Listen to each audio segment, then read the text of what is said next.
Ko lagi ay long sleeves na t-shirt at faded na lonta. Pero noong makilala kita, nagbagong bigla ang aking timpla. Natutuwa ko na magpariban at mag-ahit ng kilay at least once a month. Hindi ko alam kung anong meron ka na sa akin ay nagpalambot ng bigla. Sinong mag-aakalang lalaki pala ang bibiyag sa tulad kong tigreng gala. Kahit ako'y titibo-tibo, puso ko ay titibok-tibok pa rin sa'yo.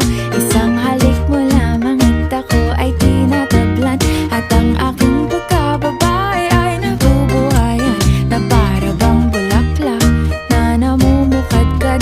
Dahil alaga mo sa dilig at katamtamang sikat ng araw-araw mong pag-ibig sa aking buhay.